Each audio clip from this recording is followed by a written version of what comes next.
Men Against Sexism by Ed Mead. It was the summer of 1977, and I'd just been released from the hole and was entering the population for the first time. I moved from the segregation unit to cell B6 of 8 Wing, a 4-man cell located on the flats of what was owned by a comrade named Danny. Yes, cells were owned by individual prisoners and bought and sold, much like real estate on the streets. One had to be approved by the owner in order to move into a cell. If the administration moved a fish, a new inmate among those most vulnerable to sexual assault, into a cell, he would generally be permitted to stay for 2 or 3 days while he looked for another place to live. Beyond that, his stuff would be thrown out onto the tier, and he'd have to fend for himself. In any case, I was fortunate enough to be moving into a cell already owned by a friend. I did not have to play the musical cage game so many other prisoners were subjected to. A guy I will call Joe was already in the cell when I moved in. He was the first of us released from the hole, and shortly after I was turned loose, Danny and his friend Mark followed. The cell itself was designed for 2 men, but contained 4 beds, 2 bunk beds along each of the dingy cobalt blue walls. Joe was the cell's sound man. The noise outside the cell was a cacophony of loud radios and blaring televisions, all playing on different stations and channels. On top of that, prisoners added to the general sense of pandemonium by yelling at each other between tiers, trading coffee, insults, and gossip in loud voices. What Joe would do is set his portable tape deck near the bars at the front of the cell, with the speakers aimed inward, and then he'd crank up the volume until there was a virtual wall of sound that drowned out all the other external noise. The effect of Joe's artistry in this regard was awesome. The tape deck was not playing uncomfortably loud, yet there was not another sound beyond its sensitively balanced speakers. Of course, Joe's choice of music was such that there were few silences, either between notes or between songs, not unlike the heavy metal of today. And while Aerosmith and the absence of any silence was stressful, it was far better than the noise it replaced. There were 1,600 or 1,700 prisoners in the population at Walla Walla, and only enough jobs for a portion of them. I did not have to work, and thus was able to devote the bulk of my time to prison politics, talking to fellow convicts and trying to learn more about local concerns. I was also trying to adjust to this very different reality. Rape was a clear issue. Prisoners were being routinely bought and sold by each other. The young and vulnerable ones were raped and then subjected to forced prostitution. While there was general agreement that this was wrong, there was no support within the population for a group like Men Against Sexism. Straight prisoners were not going to put their prison status and personal safety on the line for gays. And for the most part, the gay population was too demoralized or defeated to stand up for itself. While our decisions were not as conscious and straightforward as I might tend to make them sound, those of us in the cell did manage to slowly develop an agenda of sorts. We were going to work with the existing Resident Government Council, RGC, towards forming an RGC-sponsored subgroup called the Prison Justice Committee, PJC, the Seattle branch of the American Friends Service Committee, AFSC, an offshoot of the Quaker Church, with a long and progressive tradition of involvement in prison issues, agreed to support our organizing efforts. Building the Prison Justice Committee was not a very difficult task. We were to some extent leaders of the recently victorious 47-day strike. If we believed that an arm of the RGC should be formed that called itself the Prison Justice Committee, then influential members of the population would be more than happy to support the proposal. Most prisoners agreed that it was important to build upon and to consolidate the gains and promises achieved as a result of the strike, and that's what the PJC was trying to do. The PJC was led by a former segregation graduate named Edwin Jordan. He and his brothers were well-respected members of the Black prison population. Along with histories of struggle, I was the group's vice chairperson, so the PJC was organized and a schedule of meetings established.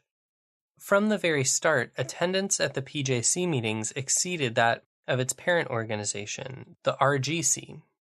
Within a month, the PJC was the prisoners' group at Walls, Walla Walla. One of the first things we did was to break ourselves down into much smaller subcommittees, each of which was assigned the responsibility for monitoring specified aspects of the prison experience. On top of that, we had outside guests coming in to the population each week to hold joint meetings with us, to work with us around various prison-related issues. Just as prisoners in general became increasingly involved in activities of the PJC, so too did gay prisoners, and some of the other more vulnerable prisoners. They did not become PJC supporters out of a need for protection, but rather because the group took a firm stand not only against racism, but also against all forms of sexism and homophobia. It was an organization that related to the special needs of gay prisoners. It provided hope for constructive change. Before too long, the PJC formed yet another subcommittee, and with me as its chairperson, which I called Men Against Sexism, MASS. The Resident Government Council, RJC, was an officially sponsored group. The PJC was an offspring of the RGC, and therefore enjoyed some measure of respectability in the eyes of our captors. Similarly, MASS, because of its relationship to the PJC, while certainly not respectable, did possess a degree of legitimacy sufficient to keep the pig's boot off our necks for long enough for us to stand on our own 2 feet. I don't think MASS would have survived that initial phase of development had it not been for the protective wing of the Prison Justice Committee. The PJC did its work well and continued to grow.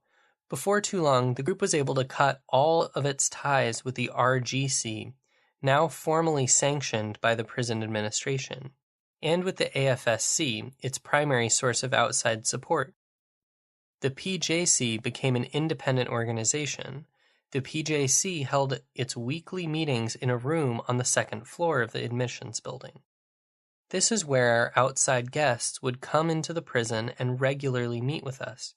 At these joint gatherings, each subdirector would have to give a report on the status of the work the subcommittee was doing. The subcommittee on visitation, for example, would report on the progress being made in that area, such as problems with the visiting room staff, expanding the visiting area, the conjugal visitation proposal, and so on.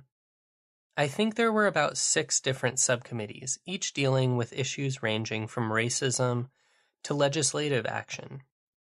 The MASS subcommittee started out like all the others, but then seemed to quickly develop a life of its own. MASS membership soon grew to be half the size of the PJC, then grew some more until we slightly outnumbered our parent organization. The difference in growth did not at first create any problems, since we were all marching more or less in the same direction. MASS started having its own separate meetings in the PJC office, in addition to the weekly PJC gatherings. And at these smaller meetings, we invited people from Seattle's gay community inside to talk with us. Before too long, the firm friendships had been struck between the inside and out. At the same time, we were busily conducting MASS types of activities, which in large part centered around building a sense of pride and community within the walls. This was accomplished through deeds. While an occasionally published underground paper at the penitentiary called The Bomb, usually printed only when someone in the population thought it necessary to make a sort of call to arms, we started a monthly newsletter and called it The Lady Finger, a very small firecracker. In addition to addressing general issues of sexism and containing news of interest to gays and the more or less advanced social prisoners. The newsletter was a broadside against the scumbags who were involved in the ongoing rape and bullying and selling of prisoners. I also wrote to and obtained progressive film catalogs through which I was able to obtain documentaries with titles like Men and Masculinity and subjects of sexism and anti-Vietnam War themes. The film companies would loan us the films for free. We merely had to pay for the postage and insurance costs.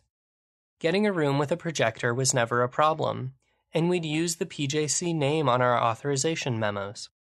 A typical mass action during this period would be calculated to strengthen gay unity, while at the same time working to isolate and expose those powerful elements within the population who believed it was their God-given right to rob, rape, and otherwise pillage their peers.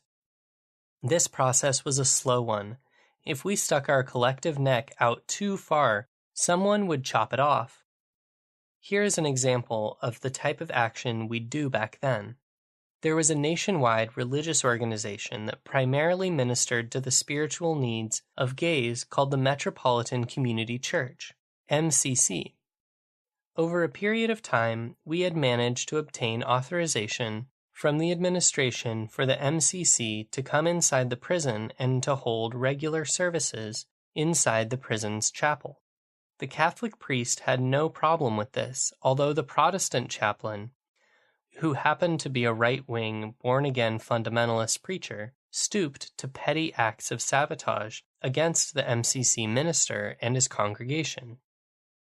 One Sunday morning, a prisoner came running up to me and said, "Chaplain so-and-so, I forget his name, is going to do a sermon this morning on the evils of homosexuality, specifically targeting the MCC services."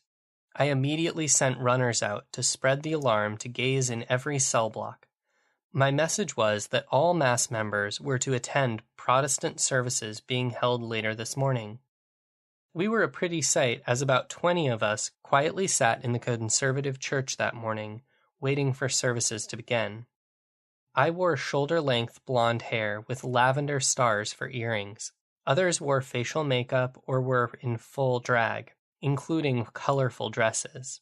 Our quickly arrived at consensus that our mere presence would be enough to restrain the preacher's bigotry proved to be wrong. He started in on the MCC and the homosexuals in general, preaching what a travesty it was that queers would defile the house of the Lord with their so-called religion. That was enough for me. He no more than got a good start when I interrupted his Nazi diatribe with a speech on the value of religious freedom and tolerance.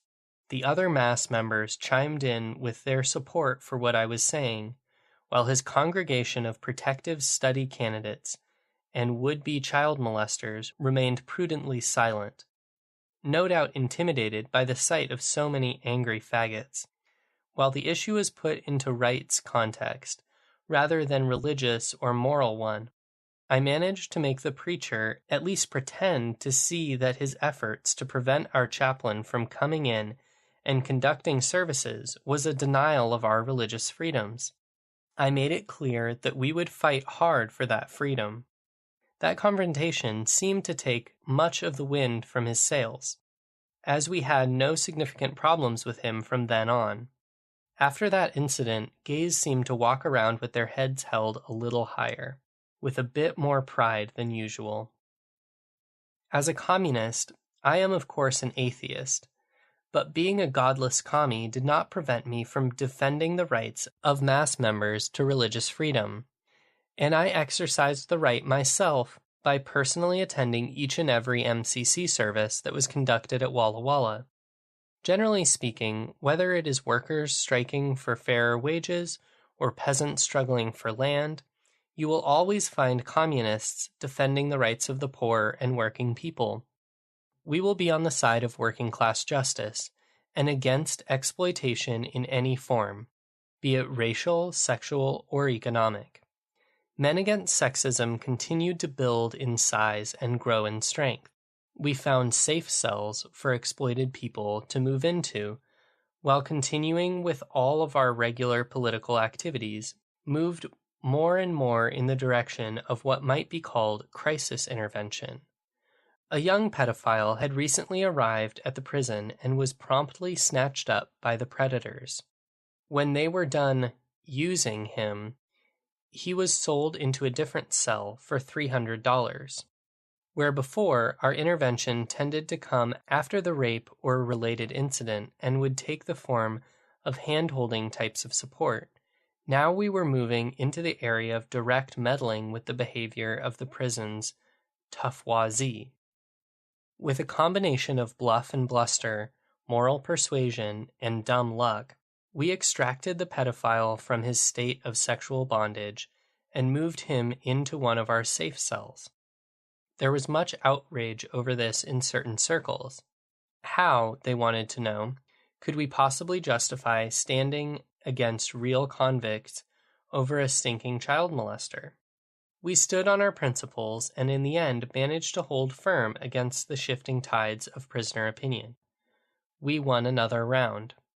But the fight was an ongoing one. For every situation we were able to deal with, there seemed to be two others that were beyond our strength to resolve. There are two types of contradictions in the world, antagonistic and non-antagonistic. Antagonistic contradictions are like the ones between poor and working people on the one hand, and the ruling class and its government on the other. This is an antagonistic contradiction that must ultimately be resolved through the process of class struggle and revolution. Non-antagonistic contradictions, on the other hand, are those among people themselves, and are resolved through non-violent means, such as persuasion and criticism. At least that's the theory. In practice, it did not always happen that way. Our work had, over a period of time, developed to the point of confrontation. With some predatory rapists, we were going to have to fight or back off. That narrow set of choices was pretty clear to everyone.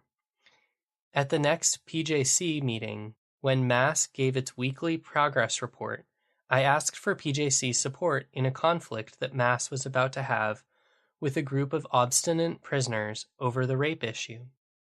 Some other prisoners had captured and enslaved some kid for sexual purposes. We'd talked and manipulated until we were blue in the face, without any success at all. Violence was the next option. It was my feeling that the more of us who confronted them, the less likely it would be that a physical conflict would occur. The PJC would not back our play, saying it was a matter for us to resolve on our own. In retrospect, they were probably right.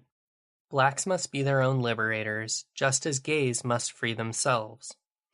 We cannot rely on anyone else to do our fighting for us.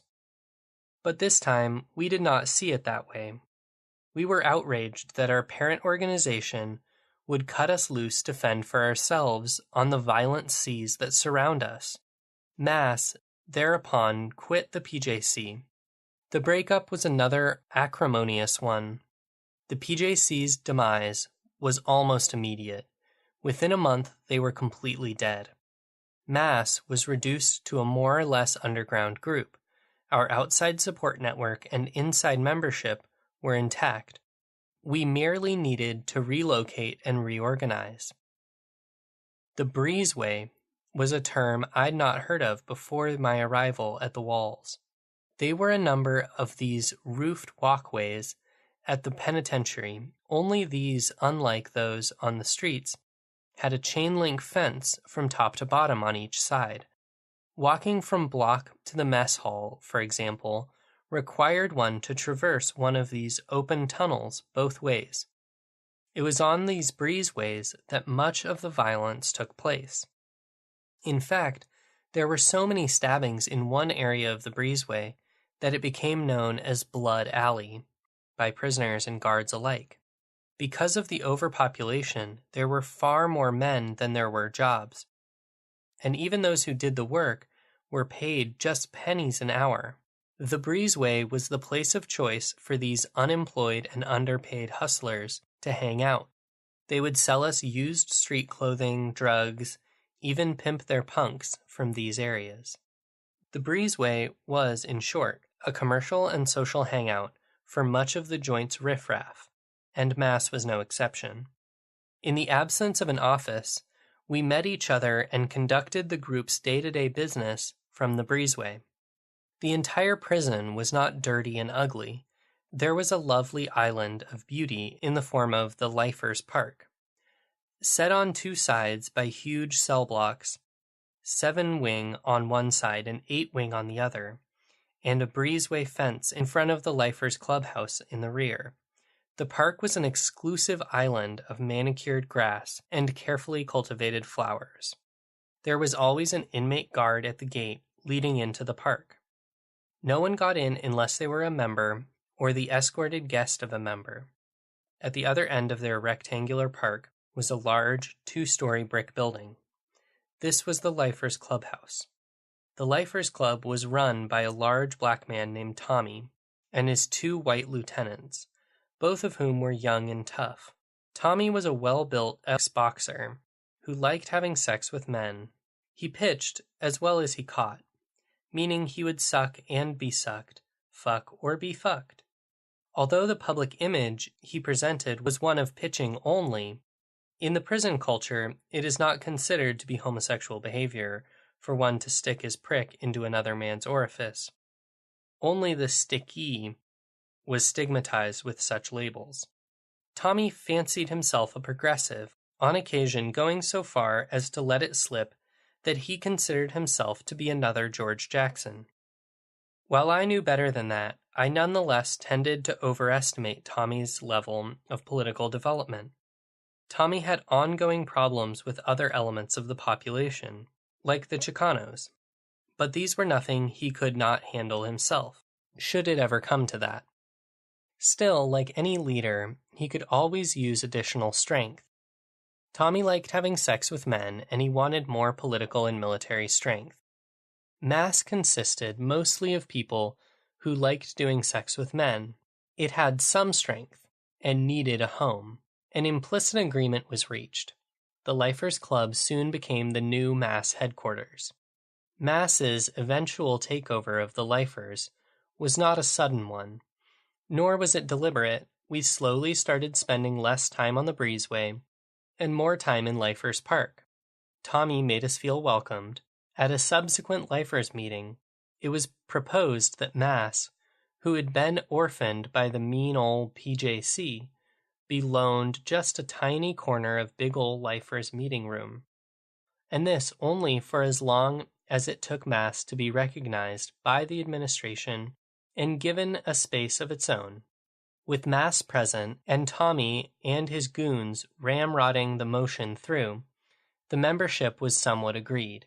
We set up an office from under the protective wing of legitimacy offered by the Lifers, started inviting our outside guests back into the prison to see us.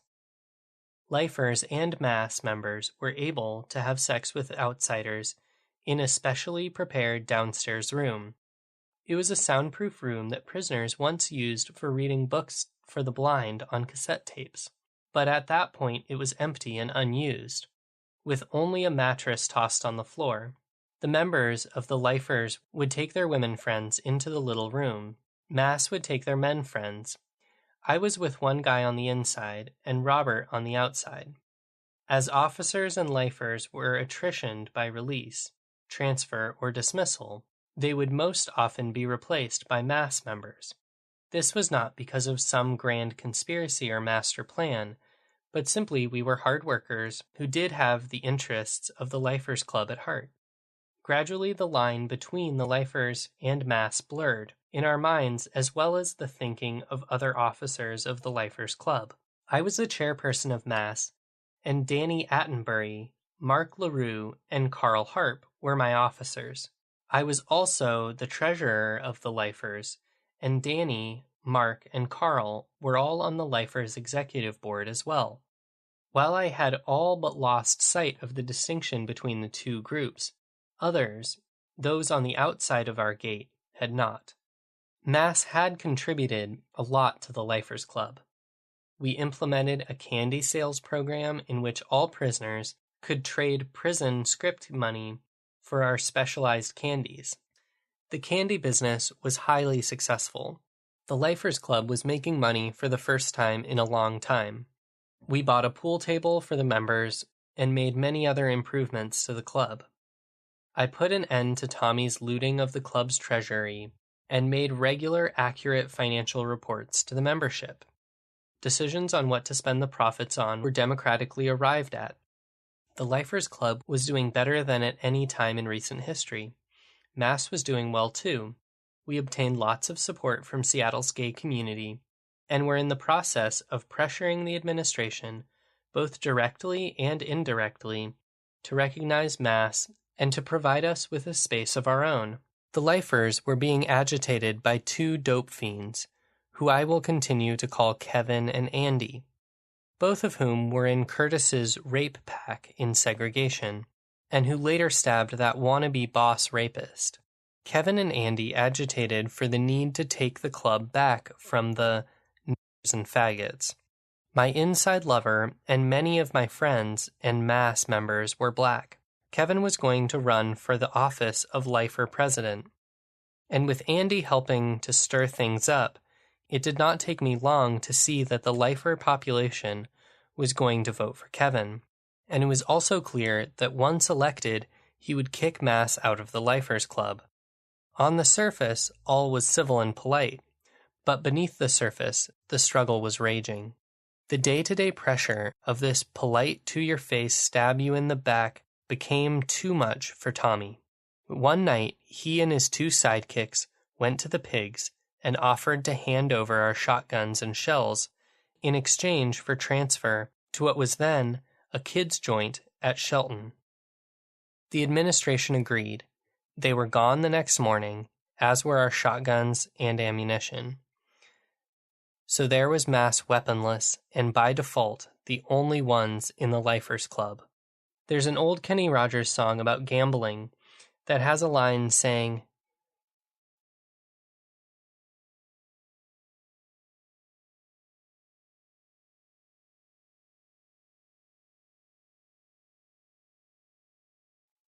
"It was time for Mass to fold 'em, to pack our bags, and move from the flesh comfort of the Lifers back onto the harsh realities of our existence on the breezeway. Nearly all the 30 or so Mass members came with me, Danny, Blue, and Mark. Most of the leadership stayed behind. They were not going to run in the face of danger. They were not concerned with whether it was right or wrong for us to be there, or whether it was politically right for us to take a step back before advancing again. Mark and Danny were soon driven out of the Lifers Park at knife point. With the loss of much face in the process, Blue quit Mass and became part of the new Lifers clique, or at least was tolerated by them. Mass went back to seeking sanctioning and its own meeting space.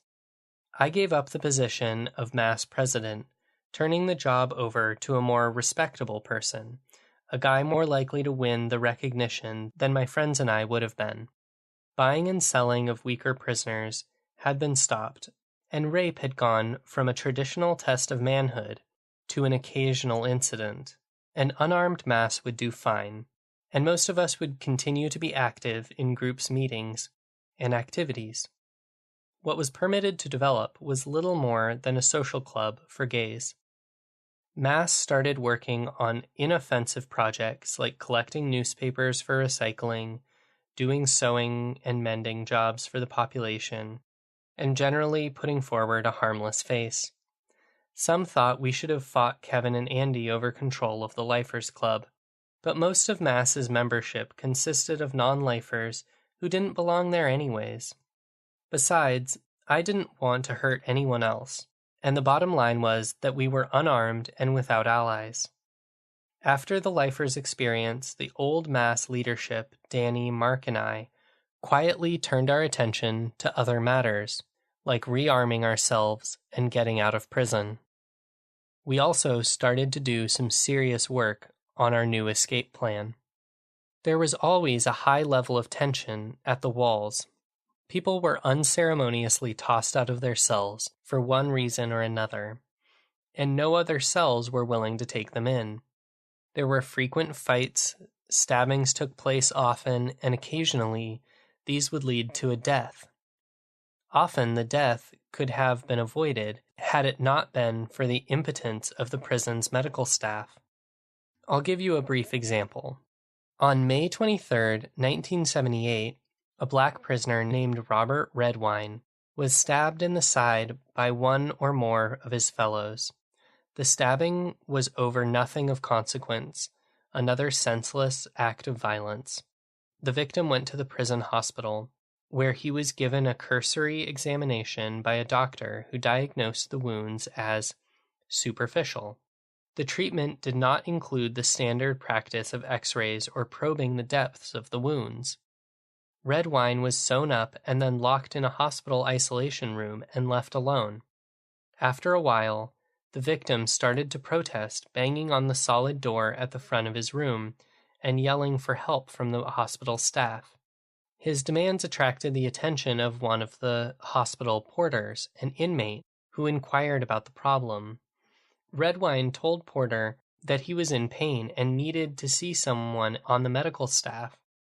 When the porter delivered the information to the chief nurse, Ava Nelson, he was told to ignore the victim's cries as he was only playing for drugs.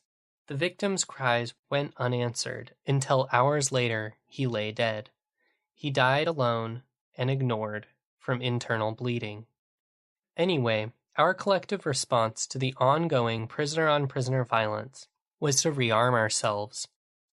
Although largely unspoken, there was a clear sense of agreement that if our enemies attacked any one of us, the survivors would launch an immediate counterattack on the aggressors. We had potentially deadly problems with the new leadership of the Lifers Club.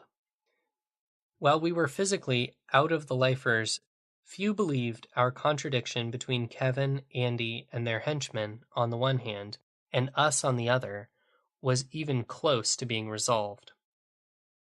The gap between us was not measured by mere yardstick by their tossing us out of the club, or the pulling of knives on Mark and Danny, but by the resurgence of rapes, heroin use, murder, drug dealing, and gangsterism that characterized their stewardship of the Lifers. Not only did they loot the club's treasury, use the place for a heroin shooting gallery, and mercilessly exploit and terrorize the membership, they ultimately left the beautiful Lifers Park paved over. Thanks to their later escape attempt and getting caught concealing weapons in the park, the administration destroyed the only island of tranquility in the whole sea of violent turmoil. After many long months of work, including the submission of numerous proposals, revisions of those proposals, pressure from outside supporters, the dogged persistence of mass workers, and the passage of time, the prison administration finally sanctioned our organization. We'd been on the breezeway for about 2 or 3 months. Now we were official. We were given a meeting space, which just happened to be the air-conditioned offices of some counselors who'd moved to another area of the prison. We thought we were in Fat City. MASS was the first openly gay prisoner organization to be officially recognized by the prison administration.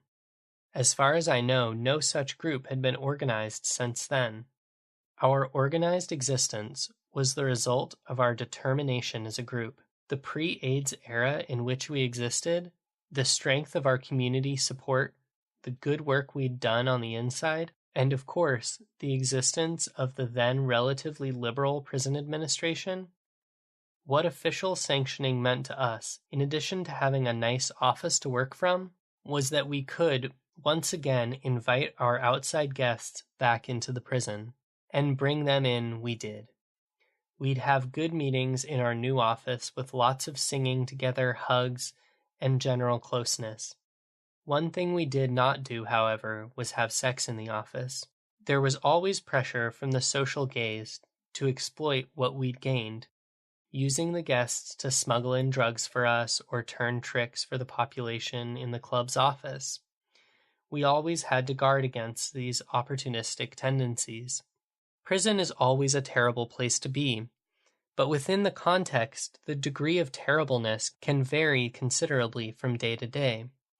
On some days, particularly when Mass was doing well, the relative level of pain was not too great. At times, we were almost happy.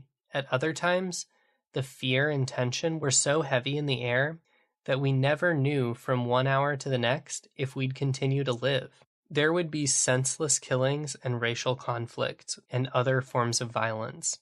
It was during one of these oppressive periods that Andy raped a young kid in the lifer's office. Rape had all but stopped taking place, and now here it was again, being rubbed in our faces by our old lifer foes. I began to wonder if the sickness of this place would ever be changed.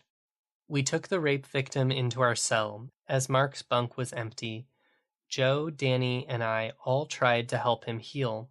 I had a talk with Andy, who I found lounging about in front of the Lifers Club.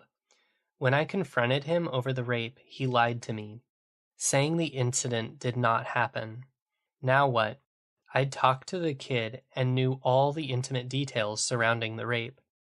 I'd seen the youngster's bruises. He had no motivation to lie.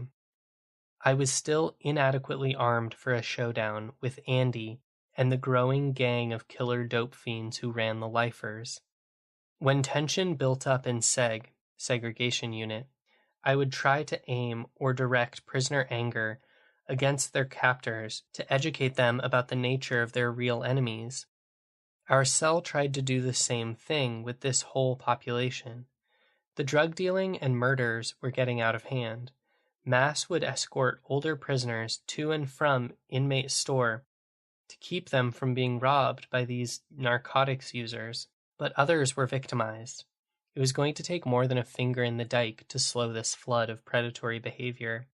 We organized a prisoner work strike, putting all our effort into making it a success, only to discover that Kevin and Andy had become the administration's first line of defense.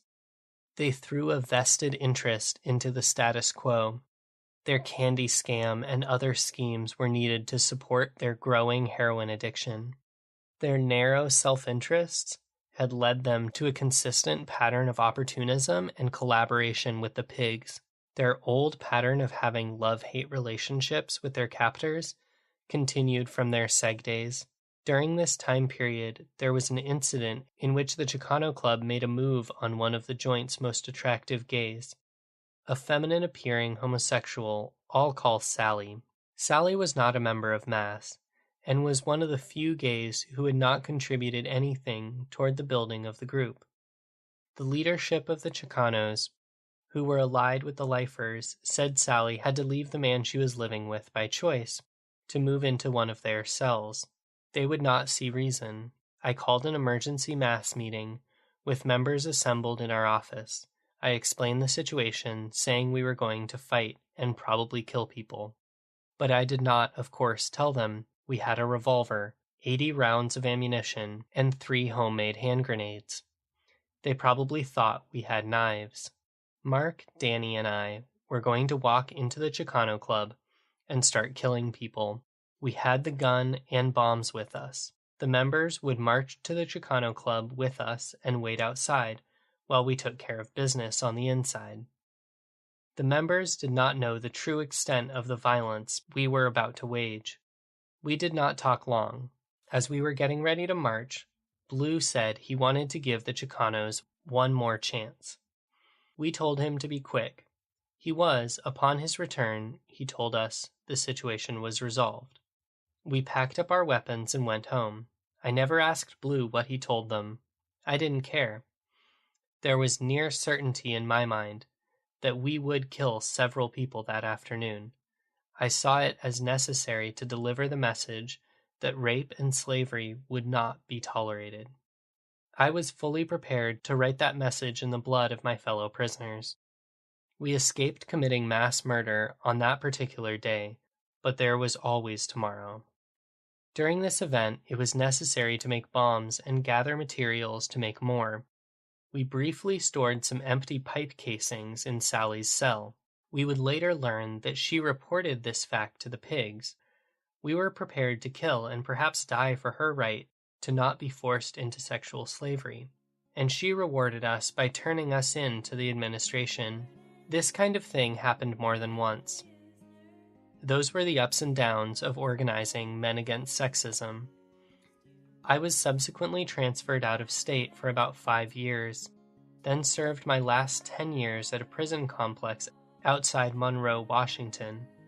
During that 10-year period, there was not a single prisoner-on-prisoner rape at Monroe, nor did I hear of anything happening at other facilities within the state, and I kept a pretty close ear to the ground for those things. I'm sure some rapes happened, but if so, it was nothing like the brutality and volume that existed within the state prior to Men Against Sexism.